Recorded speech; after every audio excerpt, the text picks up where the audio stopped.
After the end of World War II, the world was split into two, East and West. This marked the beginning of the era called the Cold War.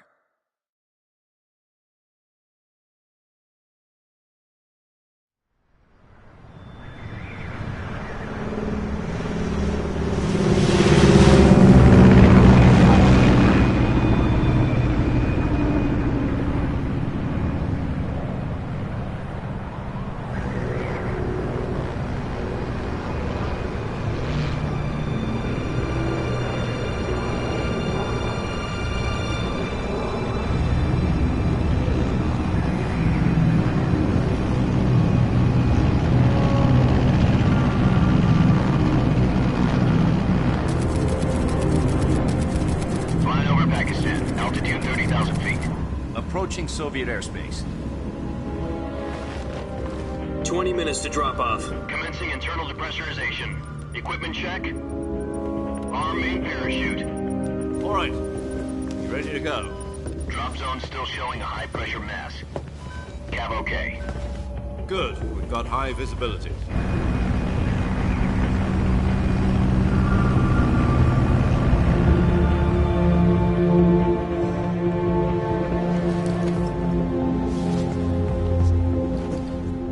Cigar. Connecting oxygen hose to interior connector. Put on your mask.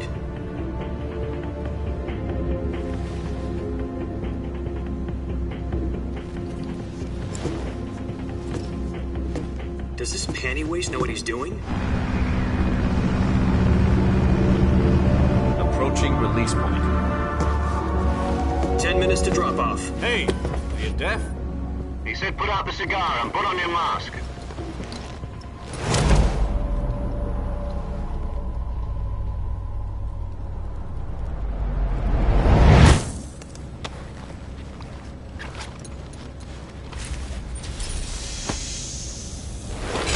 Depressurization complete. Checking oxygen supply. 6 minutes to drop off. Opening rear hatch.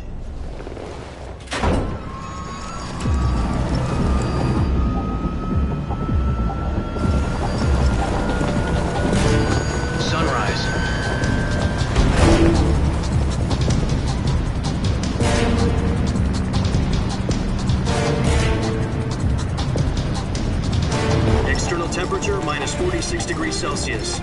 2 minutes to drop off. Stand up. You'll be falling at 130 miles per hour. Try not to get frostbite from the wind chill. 1 minute to drop off. Move to the rear. Activate the alarm bottle. This is one for the history books. The world's first halo jump. 10 seconds to drop off. Stand by. Status okay, all green. Prepare for drop-off. Countdown. 5, 4, 3, 2, 1. Spread your wings And fly. God be with you.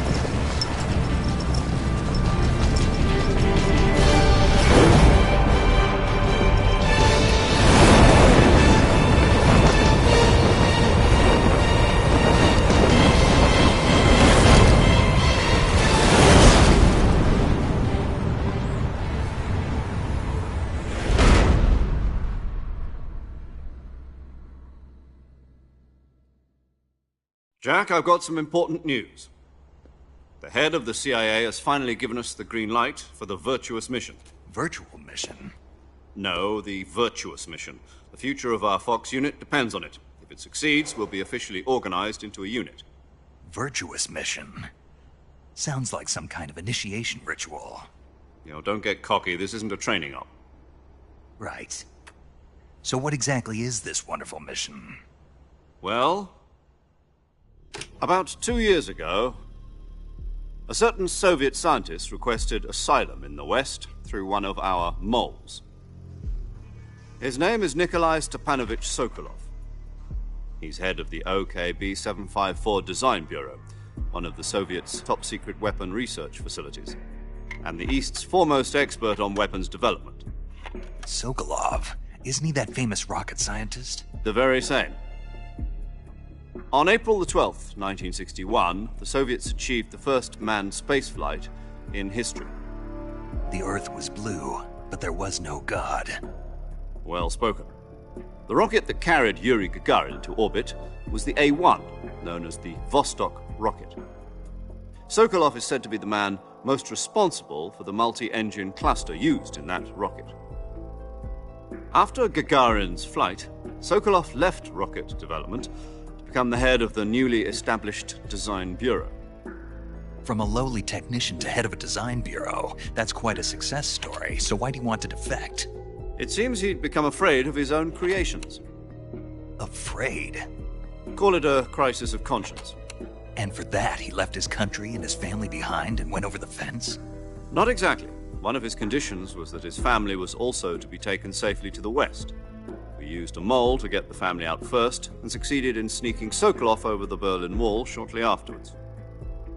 I was the one who conducted the operation. The security on the eastern side was still full of holes back then. Then what? We got Sokolov over in one piece, but the whole ordeal had left him exhausted, and we checked him into a hospital in West Berlin. It took him 2 weeks and more than 600 miles to get from the research facility in the Soviet Union to Berlin. He was in no condition to say anything coherent. And it was only a week later that we had something much bigger on our hands. The Cuban Missile Crisis. October the 16th, 1962, President Kennedy received word that the Soviets were in the process of deploying intermediate-range ballistic missiles in Cuba. The President demanded that the Soviets dismantle and remove the missiles. At the same time, he announced a naval blockade to prevent further missile shipments from reaching Cuba. But the Soviets didn't back down, instead placing their armed forces on secondary alert. Soviet transport ships carrying missiles continued on course towards Cuba. US and Soviet forces went on alert for an all-out nuclear war. Frantic negotiations were conducted through the UN's Emergency Security Council and unofficial channels to end the hair-trigger standoff. Finally, on October the 28th, the Soviet Union agreed to remove its missiles from Cuba. And so the world avoided a nuclear holocaust. But in order to get the Soviets to pull their missiles out, we had to make a deal. You mean the one where the US agreed to remove its IRBMs from Turkey? No. The Jupiter IRBMs deployed in Turkey were obsolete, and we were going to get rid of them anyway. They had no strategic value whatsoever to either the US or the Russians.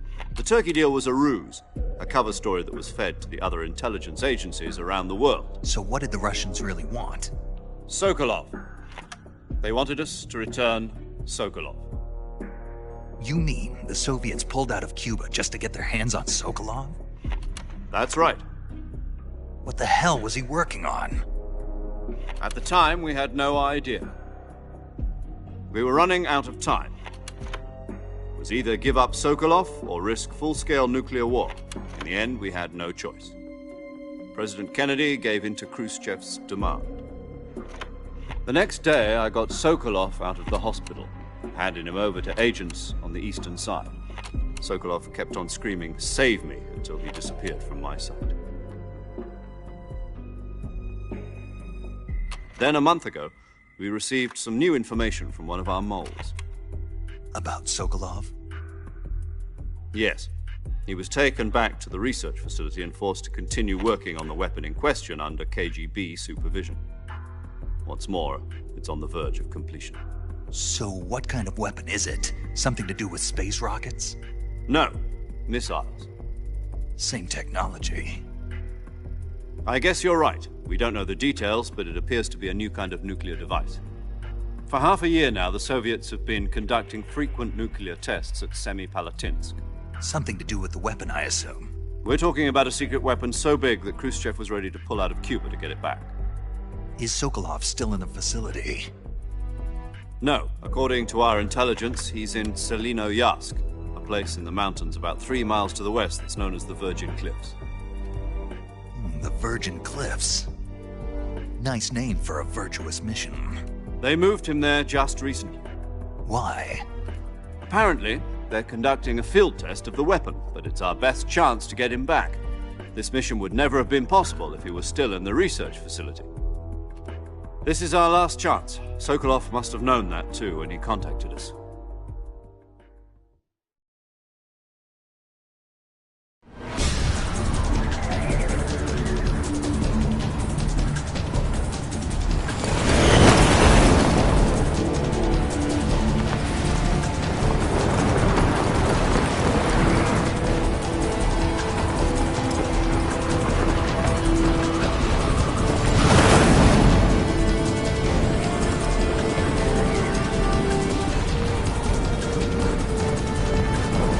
Listen up, Jack.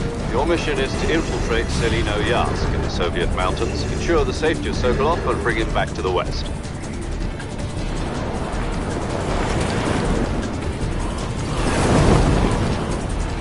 If we don't get Sokolov back before that weapon is complete, we'll be facing a major crisis. The clock is ticking.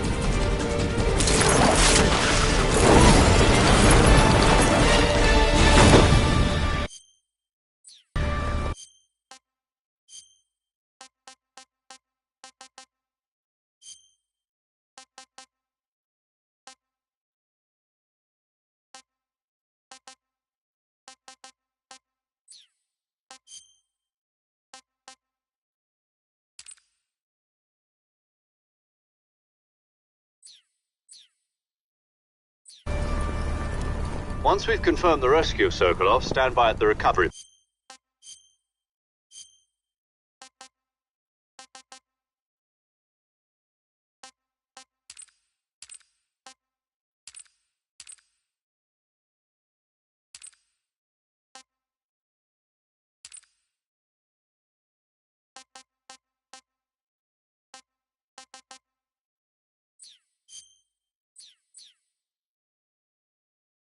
point. A recovery balloon will be dropped at that point. Helium will be pumped into the balloon to inflate it. The process takes about 20 minutes. Once it's complete, the gunship's arm will latch onto the balloon and pull it up. The Fulton surface-to-air recovery system. I'm familiar with the theory. Take it easy. It's been combat-proven. Do you think Sokolov is up to it? The shock will be less than during a parachute jump, and the arm can handle up to 500 pounds. So you're planning on going over the border in a single combat Talon? She's equipped with two 6-barrel 20mm Vulcan cannons, as well as two 40mm machine guns. Sounds like she could hold her own against a battalion of tanks. Even with the fuel in the reserve tank, we're facing a 4-hour time limit. If all goes well, it shouldn't take more than a few hours. Home in time for dinner. But if anything goes wrong, you'll be eating dinner, breakfast, and all the rest of your meals in the jungle.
Do you copy?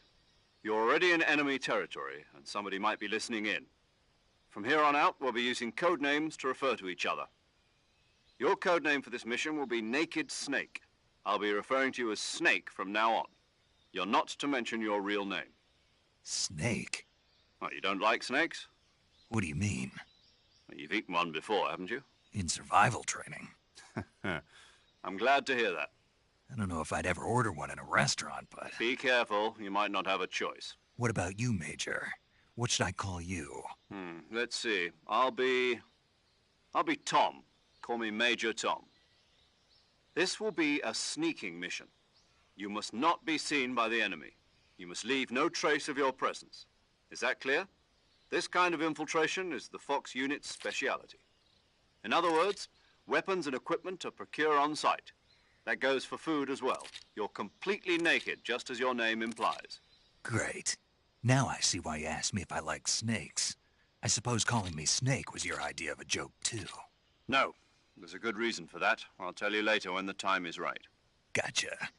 Getting back to the subject, how exactly am I supposed to feed myself? You've been issued a knife and a tranquilizer gun. Use them to hunt for food. You'll also find some medical supplies in your backpack. Yeah, about the backpack. I lost it in a tree on the way down. I see. Well, you'd better go back and get it then. You know where it is? No problem. I can see it from here. It's stuck on a branch. To climb a tree, stand in front of a tree that's covered in ivy and press the action button. I'll be monitoring your progress over the radio. We can't risk violating Soviet airspace, but I'll be in the gunship. My frequency is 140.85. I'll give you a call if I need to talk to you. If you need to talk to me, use the send function. Okay, Snake, go get your backpack.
I see you've retrieved your backpack, Snake. To equip a weapon, it's necessary to take it out of your backpack. In the survival viewer, choose Weapon from the backpack. Your available weapons will be displayed in a list on the screen. From that list, choose the weapon you want to equip and press the Enter button. For other equipped items, just do the same thing from Item. Got it. Use the survival viewer backpack. Yep, that's right. Survival is fundamental to this mission. After you've been out in the field for a while, your stamina will start to drop. If your stamina gets too low, it'll affect your performance. You won't be able to shoot accurately, for example, and your wounds won't heal as smoothly. Keep an eye on your stamina so you don't run out. To recover lost stamina, you can hunt for local flora and fauna. You can use either your tranquilizer gun or your knife to hunt. My only weapon is a Mark 22 Hush Puppy tranquilizer gun? That's right. It's been fitted with its own suppressor. However, the suppressor will deteriorate every time you fire. Once its durability reaches 0, the noise suppression effect will be gone. So don't get too trigger-happy with it. The suppressor's durability is shown in the icon.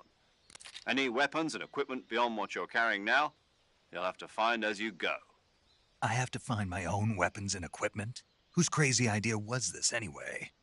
Solo covert actions are standard Fox operating procedure. You can't leave any traces of your presence. No weapons, equipment, footprints, sweat, or bodily wastes. The same goes for bullets and cartridges, too. Your presence in enemy territory is already a violation of international conventions of warfare.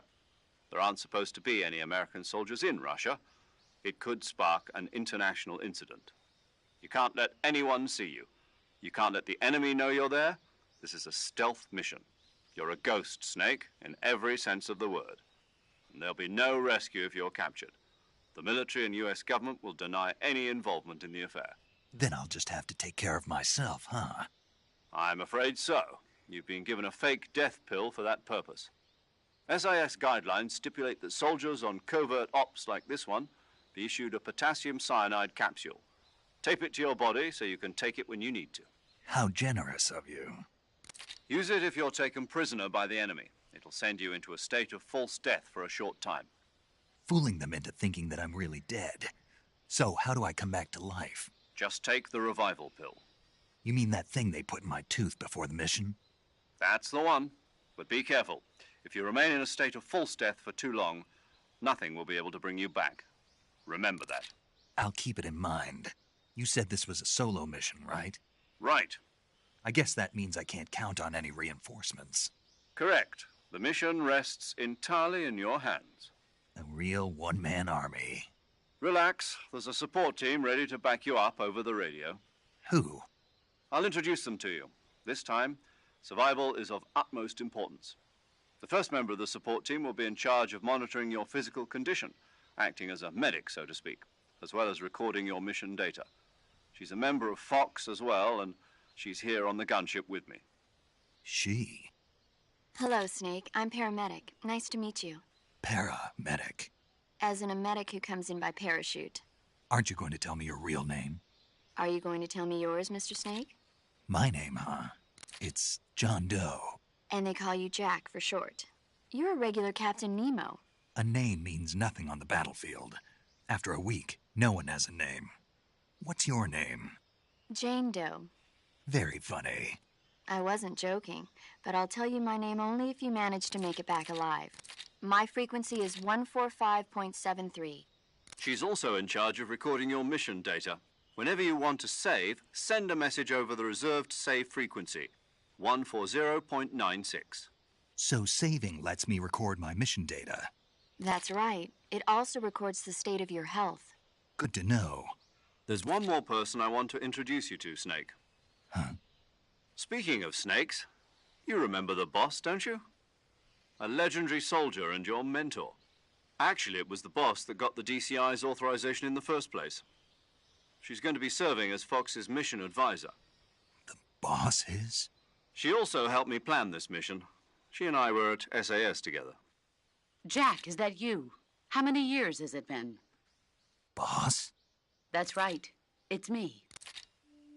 Oh. Talk to me. Let me hear your voice. It's been 5 years, 72 days, and 18 hours. You've lost weight.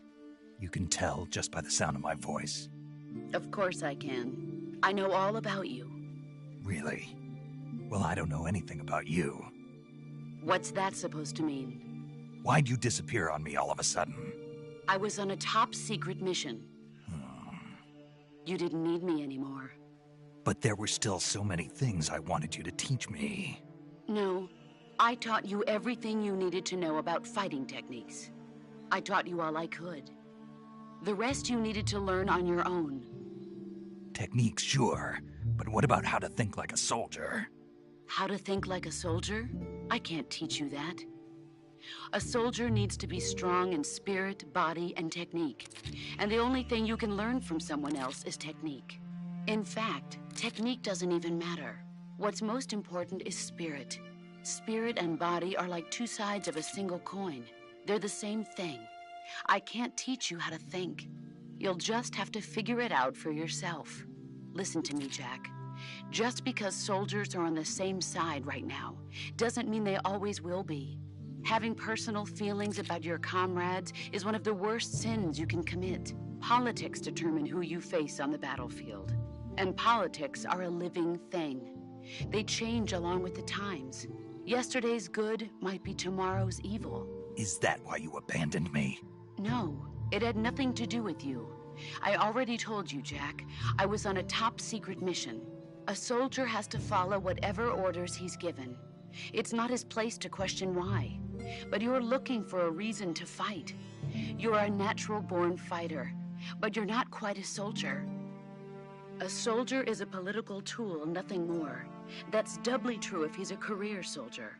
Right and wrong have no place in his mission. He has no enemies and no friends. Only the mission. You follow the orders you're given. That's what being a soldier is. I do whatever I have to get the job done. I don't think about politics. That's not the same thing. Sooner or later, your conscience is going to bother you. In the end, you have to choose whether you're going to live as a soldier or just another man with a gun. There's a saying in the Orient, loyalty to the end. Do you know what it means? Being patriotic. It means devoting yourself to your country. I follow the president and the top brass. I'm ready to die for them if necessary. The president and the top brass won't be there forever. Once their terms are up, others will take their place. I follow the will of the leader, no matter who's in charge. People aren't the ones who dictate the missions. Then who does? The times. People's values change over time, and so do the leaders of a country. So there's no such thing as an enemy in absolute terms. The enemies we fight are only enemies in relative terms, constantly changing with the times. As long as we have loyalty to the end, there's no point in believing in anything, even in those we love. And that's the way a soldier's supposed to think? The only thing we can believe in with absolute certainty is the mission, Jack. All right, but do me a favor. What is it? Call me Snake. Snake. Oh, right. Your code name is Snake. It suits you well. That's right. The legendary unit that the boss put together during World War II was a snake. The Cobra unit, a group of heroes that brought the war to an end and saved the world. As long as you've got a legendary hero backing you up, you'll be fine. Isn't that right, Snake? Yeah, I can't think of anyone else I'd rather have with me. Oh, and one more thing, boss. Yes? It's good to hear your voice again. Same here. After all, who knows if either of us will make it out alive? Snake, you were always best at urban warfare and infiltrating buildings. But this is the jungle. Survival is going to be key. Those CQC techniques I taught you are sure to come in handy. CQC? Close quarters combat, huh? I've been in the Green Berets for the past few years. I'm probably pretty rusty. Not to worry. I'll be here to help you remember. After all, this is your first actual survival mission. I'll be supporting you over the radio. Where are you, boss? Next to the Major? The boss is communicating with us by radio from aboard a Permit-class submarine in the Arctic Ocean. My frequency is 141.80.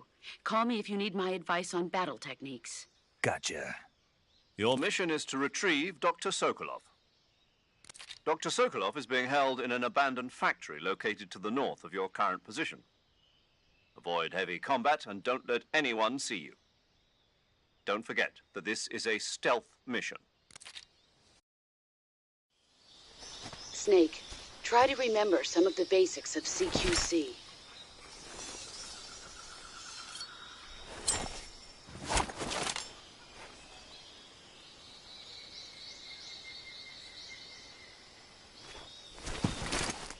Commencing virtuous mission now.